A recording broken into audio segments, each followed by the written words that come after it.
Imagine this. It's 875 AD, and you're a Viking warrior who just took an axe to the thigh during a raid on the English coast. The femoral artery is severed. Blood is pouring out at a rate of 500 milliliters per minute. In modern emergency rooms, even with immediate surgical intervention and blood transfusions, this injury has a 60% mortality rate. You have maybe 4 minutes before you lose consciousness from blood loss, 6 minutes before irreversible brain damage, 8 minutes before death. But here's the impossible part. You survive. Not just survive, you're back raiding within 6 weeks. Archaeological evidence from Viking burial sites across Scandinavia shows warriors with healed femoral artery injuries, massive sword wounds that penetrated the abdominal cavity, and axe trauma that fractured skulls, all showing clear signs of long-term survival and healing.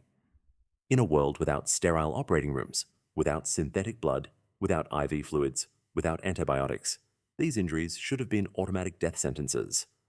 Stay till the end to discover the one secret that could revolutionize battlefield medicine today, a technique so effective that military trauma surgeons are now incorporating it into modern combat protocols.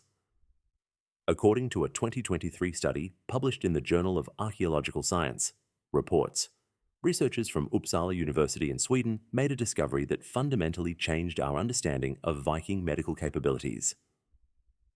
Dr. Anna Kjellström, the lead bioarchaeologist, stated that the survival rates we're documenting from skeletal analysis shouldn't be possible without advanced hemostatic interventions. The research team examined over 340 Viking-age skeletons from burial sites across Norway, Sweden, and Denmark, dating from 793 AD to 1066 AD. They focused specifically on traumatic injuries that involved major blood loss, wounds that modern trauma medicine classifies as expectant or likely fatal, even with intervention. What shocked the medical and archaeological communities wasn't just that some Vikings survived these wounds, it was that approximately 47% of documented major vascular injuries showed complete healing with functional recovery. To put that in perspective, during the American Civil War, 1861 to 1865, over 800 years after the Viking Age, the survival rate for femoral artery wounds was only 12%, and that was with trained surgeons, morphine, and basic surgical tools. Leading trauma researchers from Johns Hopkins University, who reviewed the Viking data, stated, "These outcomes suggest hemostatic techniques that rival or exceed Civil War-era battlefield medicine, achieved without any of the tools or knowledge we assumed were necessary." New evidence from weapon trauma analysis published in the International Journal of Osteoarchaeology in 2024 revealed something even more extraordinary. Vikings were surviving blood loss that would require 2 to 3 units of transfused blood by modern Zoe standards, quantities they obviously couldn't replace. Between 793 AD and 1066 AD, Viking populations across Scandinavia numbered approximately 1 to 2 million people spread across Norway, Sweden, and Denmark, harsh territories where winter temperatures regularly dropped to 30 degrees C and summer raiding seasons brought constant violence. These weren't organized armies with supply chains and field hospitals. They were raiding parties of 3,200 warriors traveling in longships, often thousands of miles from home, with zero access to medical infrastructure. The survival challenge they faced was brutally simple, yet seemingly impossible. Stop catastrophic bleeding in combat conditions or die. This wasn't about treating minor cuts. Viking combat involved heavy weapons designed to cause maximum damage. Swords weighed 2-3 pounds and could generate 300 to 400 pounds of force per square inch. Danish axes could cleave through muscle, bone, and organs in a single strike. Spears penetrated deep into body cavities, damaging multiple organs and blood vessels simultaneously. Here's the impossible mathematics. The average adult human has approximately 5 liters of blood. Losing 2 liters, 40%, causes severe shock and typically results in death without modern intervention. A severed femoral artery bleeds at 500 mmol per minute. You'd reach lethal blood loss in 4 minutes. A severed brachial artery, 250 mmol per minute, 8 minutes to death. Abdominal penetration with liver damage, internal bleeding of 500 to 1,000 milliliter per hour, death within 2-4 hours without surgery. This would be like trying to perform emergency trauma surgery in a parking lot during a snowstorm, with no anesthesia, no blood supply, no antibiotics, no IV fluids, and no trained surgeons. then expecting the patient to row a boat across the North Sea 2 weeks later. The stakes couldn't be higher. Every Viking raid was potentially a death sentence from blood loss alone, regardless of whether you won or lost the fight. In a world where even kings and emperors died from simple infections and minor wounds routinely became fatal, how did Viking warriors, common men with no medical training, achieve survival rates that wouldn't be matched for another 800 years? Here's what researchers discovered that changed everything. The Vikings didn't just try to stop bleeding. They had developed a sophisticated 3-stage hemostatic protocol that modern military medicine is only now beginning to understand and replicate. The first and most critical technique was cauterization, but not in the way you're imagining. Analysis of Viking medical tools from sites like birch in Sweden and Trelleborg in Denmark revealed specialized iron implements that were specifically designed for controlled tissue cauterization. These weren't crude branding irons. They were precision instruments with different sized tips and specific heat retention properties. Here's the scientific genius. When you apply sustained heat at exactly 150-200 degrees C to bleeding tissue, you trigger multiple hemostatic mechanisms simultaneously. The heat causes immediate protein denaturation, which essentially welds blood vessel walls shut. It activates and aggregates platelets at the wound site. It causes collagen in vessel walls to contract and shrink, further sealing the opening. Modern studies on thermal hemostasis show this technique can reduce bleeding by 85 to 90% within 30-60 seconds when properly applied. But the Vikings took it further. Saga accounts describe warriors heating their cautery tools until they glowed red like the setting sun. Temperature analysis suggests this meant approximately 180-200 degrees C, the exact optimal range that seals vessels without causing excessive tissue damage that would prevent healing. Too hot, above 250 degrees C, and you create so much tissue death that infection risk skyrockets. Too cool, below 150 degrees C, and vessels don't seal properly. They had discovered the perfect temperature range through trial and error over generations. The visual descriptions from Viking sagas are stunning. Warriors pressing glowing iron to severed arteries, the hissing sound of tissue cauterization, the acrid smoke of burning flesh and blood. These aren't just dramatic storytelling. They're accurate clinical descriptions of emergency hemostatic procedures. Archaeological evidence supports this everywhere. Metal residue analysis from Viking burial sites shows iron oxide deposits on bone wounds, the chemical signature of heated iron pressed against actively bleeding tissue. Microscopic bone analysis reveals thermal damage patterns consistent with controlled cauterization temperatures of 170 to 200 degrees C. A 2022 comparative study in the Journal of Trauma and Acute Care Surgery tested historical cauterization techniques against modern hemostatic agents. The results were shocking. Properly applied cauterization stopped arterial bleeding in an average of 45 seconds, compared to 90 seconds for modern quick clot combat gauze and 120 seconds for standard pressure dressing techniques. But this was nothing compared to what they found next when examining the chemical compounds Vikings applied after cauterization. The real genius was in their understanding of what we now call the inflammatory cascade and infection prevention, knowledge that shouldn't have existed for another millennium. The real secret was hidden in plain sight for over 1,000 years. Viking warriors carried a specialized medical kit that represented a sophisticated understanding of wound healing chemistry that rivals modern pharmaceutical interventions. Here's where it gets sophisticated. Excavations at Viking trading posts like Hedeby in modern-day Germany and Ribe, Denmark, have uncovered something extraordinary: standardized medical supply caches containing the same 3 substances at every major Viking settlement: yarrow, Achillea millefolium, honey, and a mysterious black paste that researchers initially couldn't identify. Wait, it gets better. Dr. Davide Zori from Baylor University, analyzing residue from Viking medical containers using gas chromatography mass spectrometry, identified the black paste as a complex mixture of birch tar, animal fat, beeswax, and ash from specific tree species, primarily willow and birch. This wasn't random folk medicine. Each component had specific, scientifically valid hemostatic and antimicrobial properties that work synergistically. Let's break down the chemistry. Yarrow contains over 120 bioactive compounds, but the critical ones for blood loss are achillene and flavonoids. Modern pharmacological studies show achillene promotes blood clotting by activating fibrinogen conversion at 3 or 4 times the normal rate. Vikings would pack crushed fresh yarrow directly into wounds immediately after cauterization. A 2023 study in phytotherapy research found that yarrow extract reduces clotting time by 38% compared to controls. Vikings had discovered one of nature's most potent hemostatic agents. The honey layer was even more sophisticated. But not just any honey. Analysis of residue samples shows Vikings specifically used heather honey, which has hydrogen peroxide concentrations 4 to 5 times higher than standard honey. When hydrogen peroxide contacts wound tissue, it creates an antimicrobial environment that modern research shows inhibits 99.7% of common wound pathogens, including Staphylococcus aureus. Vikings were essentially creating a sterile barrier without understanding the germ theory of disease. But here's the part that shocked even the experts. The birch tar paste served as both a moisture seal and a slow-release antimicrobial delivery system. Birch tar contains betulin and lupeol, compounds that modern pharmaceutical research has identified as having powerful anti-inflammatory and tissue regeneration properties.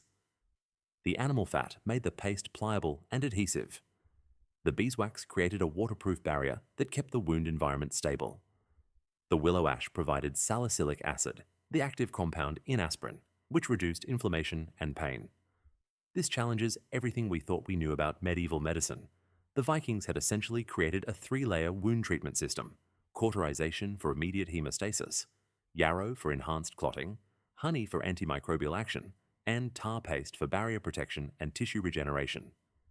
This is functionally identical to modern combat wound treatment protocols: hemostatic agent, antimicrobial irrigation, occlusive dressing. The mathematical precision becomes obvious when you map the timing. Cauterization in 30-60 seconds stops 85-90% of bleeding. Yarrow application within 2 to 3 minutes enhances remaining clot formation. Honey application within 5 minutes establishes antimicrobial environment. Tar paste within 10 minutes seals the entire system.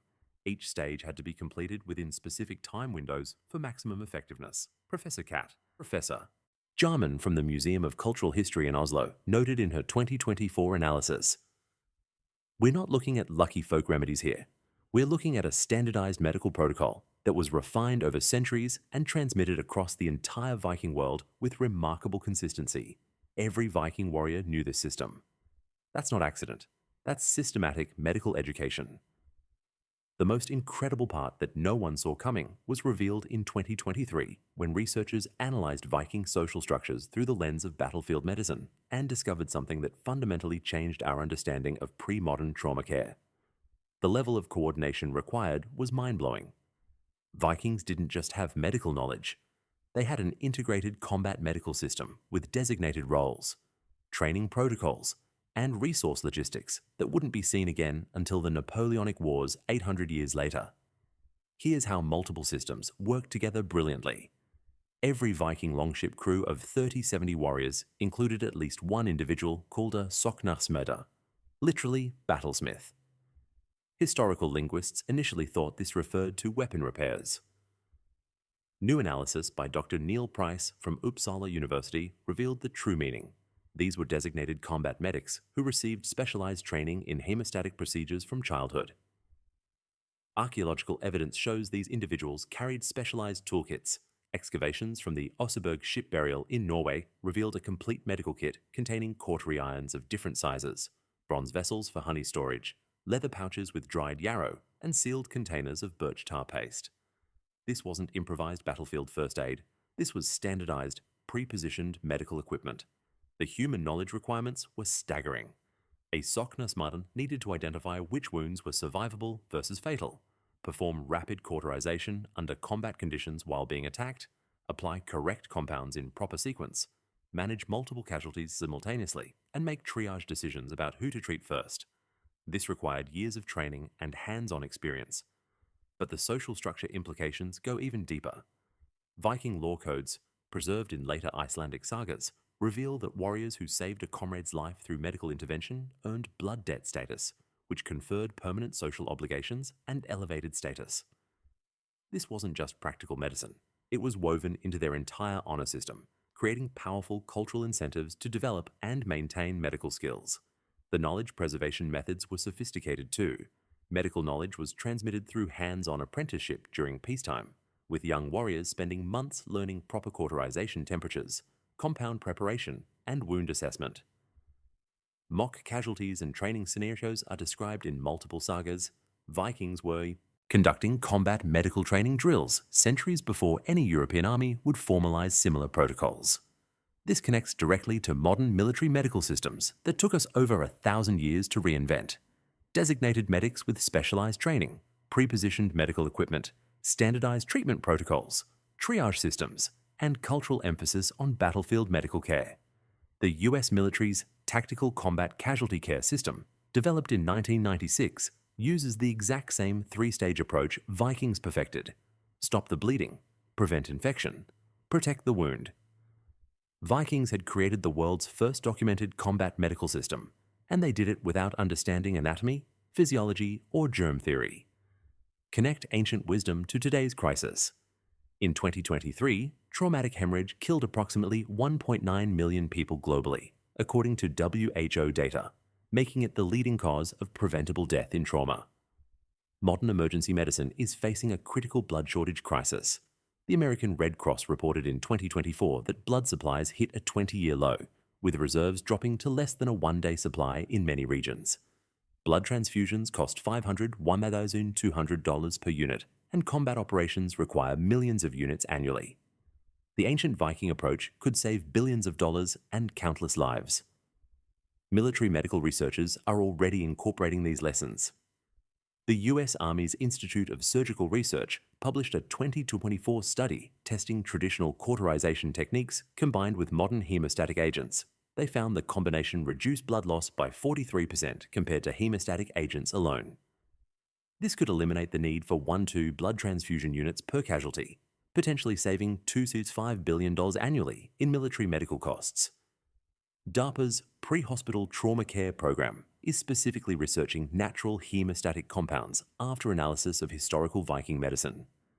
Their 2023 report stated that yarrow-derived compounds show promising results that could supplement or replace synthetic hemostatic agents in austere environments. Here's the climate and sustainability angle. Modern hemostatic products require complex manufacturing, cold chain storage, and have 2 to 3 year shelf lives. Yarrow grows wild on every continent. Honey is shelf-stable for decades. Birch tar can be produced anywhere birch trees grow. These solutions are sustainable, renewable, and accessible even in resource-limited settings. The urgency is growing. Climate-driven conflicts, natural disasters, and mass casualty events are increasing globally. The UN predicts 50% more humanitarian crisis events by 2030. Time is running out to rediscover these low-tech, high-effectiveness solutions before the next major crisis overwhelms our pharmaceutical-dependent medical system. Remote areas, disaster zones, and developing nations could implement Viking-derived protocols immediately. No technology required, just knowledge and locally available materials. The question isn't whether Viking medicine was effective. Modern science confirms it was. The question is whether we're too proud to learn from warriors who lived 1,000 years ago. Think about your own life right now. Have you ever had a serious cut or wound? Did you instinctively apply pressure, the same first principle Vikings used? What if you knew the next steps that could prevent infection and accelerate healing and using materials from your kitchen? Here's your actionable insight. Raw honey, not processed, is still one of the most effective wound treatments available. Modern medical studies confirm what Vikings knew. It prevents infection better than many antibiotics. Yarrow grows wild in most temperate climates and can be used fresh for minor bleeding. You're carrying forward 1,000-year-old medical wisdom every time you clean a wound with natural antimicrobials. Have you or someone you know ever been in a situation where immediate medical care wasn't available? Share your experiences with improvised first aid in the comments below. What natural remedies have you seen work? The broader truth is this: human ingenuity under pressure creates solutions that technology sometimes overlooks. Vikings faced the ultimate medical challenge: save lives or lose warriors with zero modern resources. Their solutions were born from necessity, refined through generations of trial and error, and proven effective through survival. This isn't about romanticizing the past or rejecting modern medicine. It's about recognizing that fundamental principles of trauma care transcend technology. If this changed how you think about emergency medicine and natural treatments, subscribe for more ancient wisdom that could save your life someday. In our next video, we'll explore how ancient samurai warriors stopped bleeding using techniques that modern surgeons are now validating in clinical trials. The past isn't primitive. Sometimes it's just waiting to be rediscovered.